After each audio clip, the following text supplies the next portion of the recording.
All right, what's up? Don't know what happened. YouTube picked up a couple of our videos and just started serving them to a ton of people this week. We've got a ton of new subscribers. If that's you, man, thank you so much for joining. We've been doing this YouTube channel coming up on a year now. This is the first time that YouTube's algorithm has kind of picked up our videos and shown a ton of people. So if you're one of those people that watched one of those videos and thought, hey, these kids are pretty cool, and subscribed, I just wanted to say thank you. Thank you so much.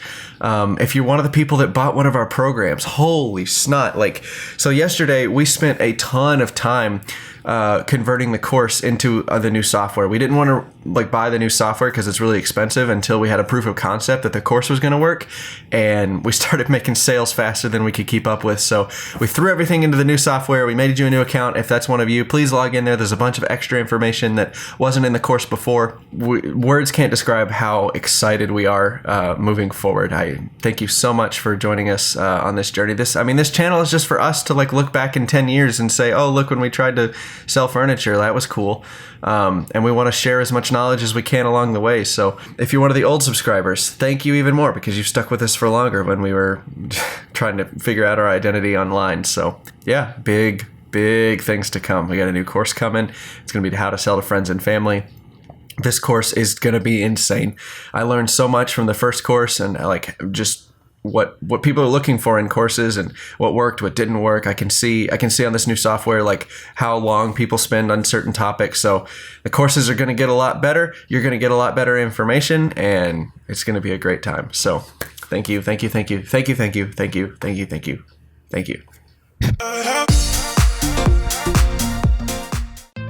All right, we're going to try something a little bit different. I'm going to try a voiceover. You guys let me know in the comments if you like the voiceover or if you like me talking at the camera to you. So this is a desk that we're going to build for a friend. She wanted a farmhouse style desk. So I'm basing this off the plan of the farmhouse writing desk that we made locally.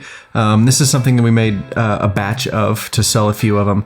And I'm just basing it off that design, just to cut down on design time, and that's exactly what she wanted. She just wanted a few things different, and she was willing to pay a little bit extra to get the custom features, so I took the job.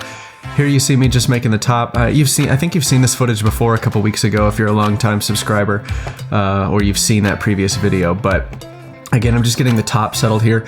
It's good to have things in your arsenal like this desk where it's a similar style. Obviously find the style of your community of what they like to buy, but it's good to just know automatically how fast it takes you to build something like this that you can just batch out very quickly. And if somebody wants modifications to it, you just add about $100 to the price of the project, and you make it custom for them, and they get a beautiful piece that they like and enjoy. That's the style that they want, and you already know how to calculate the expenses for time and everything else.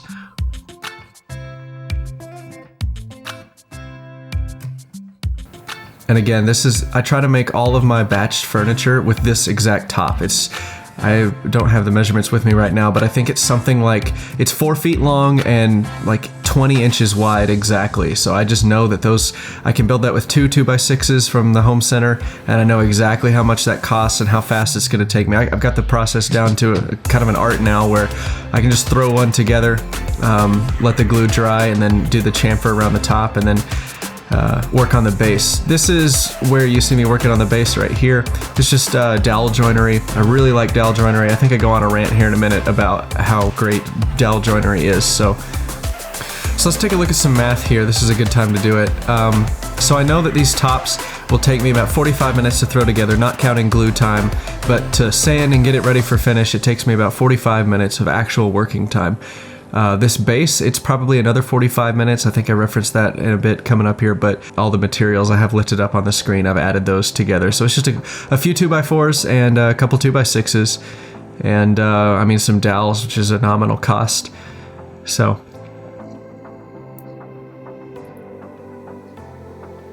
I originally bid this project at $325, and that's exactly what I charged and got paid for. I feel like I turned out, we'll look at the end of the video, but I think I hit the mark pretty well on that bid.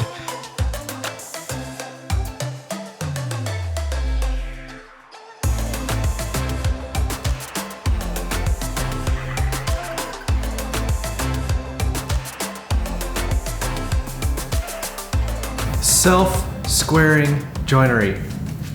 Get on it. Yeah. Oh my gosh. Like these dowels, as long as you clamp everything down right and you drill your holes even close to where they're supposed to be, everything is perfect. I just checked a square. Every single joint is perfectly square.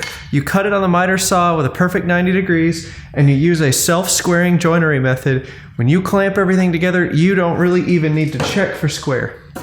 But everything is perfect. It's so fast. Oh my gosh, I've only been at this for 45 minutes and I pretty much have the base done.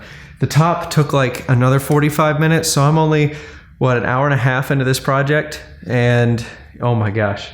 All I gotta do now is sand it, stain it, put the top on, and then, I gotta make the drawer.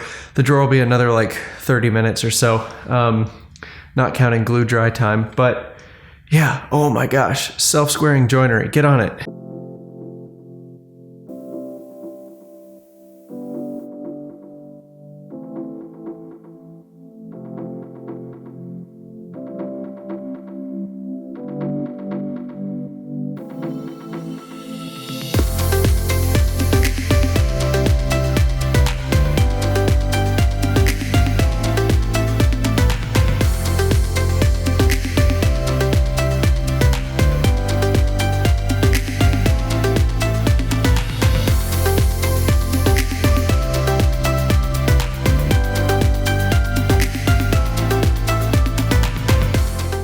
Alright, so we're going to go through the numbers here and actually see how much money I made and how much it cost me to build. Just let's see how accurate I was. We're going to do this just like the house flipping shows you see on HGTV. So, starting off with our estimate, I estimated $30 for lumber, $15 for the drawer slides, $10 for some stain and glue and the dowels, and then $5 for gasoline for pickup and delivery.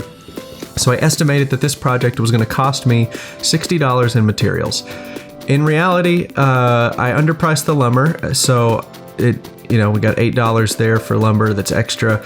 I had to spend another couple dollars on a nicer knob. Jenny didn't like the one I picked out, so we got a better one. And then again, I added up for sandpaper, glue, stain, all that. It ended up being $12 because I had to go buy some more stain. I thought I had a little bit more left over. And then for material pickup and delivery, I just left that at $5. I mean, it didn't take that much gas to go pick up the materials in 1 or 2 trips and then deliver it once. So in reality, $72 in total materials.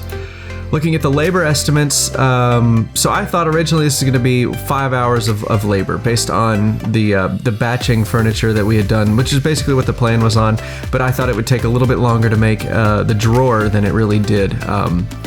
So that ended up saving me an hour, especially because I cut off an hour for the top of the legs because I was so used to doing those. Again, practice is really going to help you save some money on labor, especially if you're paying another employee. That's why businesses are so concerned about hiring people with experience, because people with experience, they work faster. It doesn't really have anything to do with the skill or that they do it better. It's just that they work a little faster. The end product is about the same if you're training a new guy, with a few exceptions, but for the most part, like it's really the speed is what they want to hire. So took a little bit less time than I was anticipating, and so really if I had an employee, I would only have paid him $120 for labor, which is going to be myself. Thank you very much. And so let's look at the total bids. So again, I bid $60 for material, $150 for the labor. So I was estimating around $210 for the cost. I added another $40 for contingency, just in case I had to go get stain or something like that, or I blew over my materials budget because I screwed something up. So that, and then you want to add a profit margin, right? So like if you've got an employee, you want to make sure your business is profiting. You can't just pay for the materials and then pay the employees for their hourly wage. The business is never going to make any money. Where does your salary come from? Where do you invest in R&D? Where do you get new tools? How do you pay off debt? Like that's where your margin comes from. And so I added a 30% margin because it's a friend. Normally I would do a 40 or 50% margin just starting out, but this was a friend and they were going to buy a bunch of stuff from me, so I knocked the margin down a little bit just because of the sheer volume that they were giving me. I knew that this was going to take me a little longer than normal, so I don't advise you to do that. This is a very extenuating circumstance, but 40% margin is what you should use. But I used 30%, and so I estimated the job at $325. and I was expecting to make $115 profit in addition to paying myself $150 for the labor. But it's important to make that distinction because the business made $115, I made $150 on the labor, if that makes any sense at all. Keeping these numbers straight is going to help you in the long term when you start hiring employees or you start subbing out CNC parts or things that you don't know how to do. You can work this into your bid. So the next thing, real world, I spent $72 in material. I went over that budget. I really only spent $120 on labor because I got done a lot quicker than I thought I was going to. So really the table only cost me $192. I thought it was going to be $250. It ended up being $192. So I saved a little bit of money, saved a little bit of time. So I got paid $325. So you subtract the $192 cost, I made $133 profit on this item. Yeah. Plain and simple. And so my profit margin worked out to be about 41%. So I feel like I hit the mark really well. If you're within, I would say 10% of your expected profit on a build like this, I think you did a really good job. I missed the mark by about, 15, 18%. But I still think that was a pretty good estimate. Yeah, the client was super, super happy when we delivered it. She was literally squealing with joy. So super excited to be able to give her that awesome piece of furniture and made a nice buck. So this will go a long way into help paying for the CNC we just ordered and paying off the table saw and just a whole bunch of other stuff too. So yeah. If this is something that motivates you to want to do this yourself and run a furniture business, man, subscribe to the channel, number one. Like this video. I hope you enjoyed it. I hope you got some value out of seeing the actual number crunching of how to make money building furniture like this. Yeah, it's all about sales skills. Woodworking, okay, look, you know I'm not the best woodworker in the world, and if I'm making sales like this, you can definitely do it because you're probably a better woodworker than I am. Yeah. There are, if you look at the link in the description, it'll send you a link to our website. We have a couple of different programs designed to help you learn how to run a furniture business. Okay, this is not a how to build. This is not like a list of furniture that you need to build and sell. This is more about your mindset and how to think like a business owner, and also sales. We're really focused on trying to help you learn how to sell things because most woodworkers, they don't have a problem making the objects. The problems that they have are learning how to sell and how to convince customers that your product is worth what you want to charge for it. So that's what we're all about here on this channel. We're going to continue to give you free content, so if you can't afford it or you can't justify spending the money on the program, don't worry, just subscribe to the channel. We're going to cover a bunch of this stuff in repetition, but for those of you that want to get ahead, that want to skip the first 9 months of starting your furniture business, we have the Secrets to Selling Furniture course ready for you. It's ready to go. In 2 weeks from now, we're going to be launching How to Sell to Friends and Family. This is the course on how to sell. This is how you have those conversations. This is how you talk about money. This is how you price your work and bid. We're going to go into way more detail on kind of how I came up with these numbers and where all that came from and how you can do it much quicker. That's the program that's going to be huge for you. So go ahead, get your mindset right, get fast forwarded through the first 9 months of all your, understanding why people buy furniture, things like that, where you fit in the market. Go ahead and figure all that out now with the current program. And then in 2 weeks, when our other program launches, man, you're going to make money so fast. So fast you're going to make money as a business. I'm really excited for you.